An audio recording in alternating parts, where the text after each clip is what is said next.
Blankenship, and I'm going to tell y'all about the cruise that me and my family took during Hurricane Katrina. I remember the story of the Titanic continuously running through my head due to all the making going on. During all this confusion, I began to learn that bargain shopping, like my mother, is not always going to be top priority. When my family and I went on our cruise 7 years ago in the Gulf of Mexico, we quickly learned that a hurricane was headed our way. I quickly became extremely afraid. The cruise ship we were on was in the path of Hurricane Katrina, and there was no way for us to reach the United States before it hit.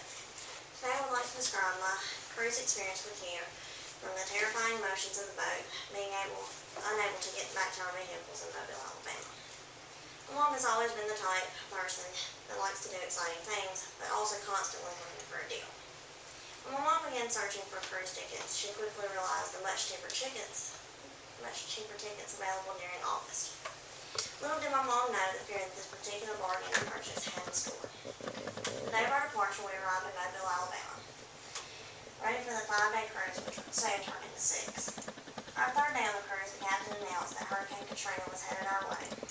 Nearly an hour after the announcement was made, me and my aunt decided to go down to the dining hall for a snack to try and take our minds off of it. We were unable to make it to the dining hall due to the intensity of the swaying of the ship. A door swung open, cutting my aunt's toenail off. I'm sure that you are beginning to wonder how my family and I were able to return to the United States safely, because at this point I definitely was. The next day, the captain informs us that we will not be back to shore on our scheduled date, but instead we'll be dropped off in Tampa, Florida on the 6th day.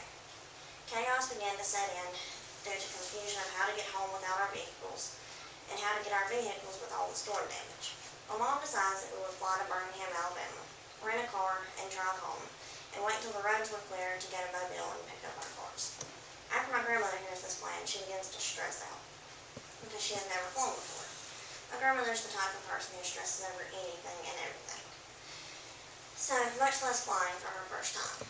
When it was time for us to begin boarding the plane, we were asked to walk outside to an extremely small plane.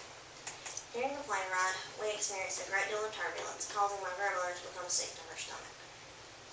I'm sure you are now able to understand how this trip taught me that saving money is not always the most important factor to consider in a situation. Due to the rocking of the ship, my aunt's toe injury, my grandmother's sickness, and constant mayhem, this vacation ended up to be a complete disaster. In spite of all the obstacles that we encountered on this vacation, I was exceptionally grateful that we were able to return home safely.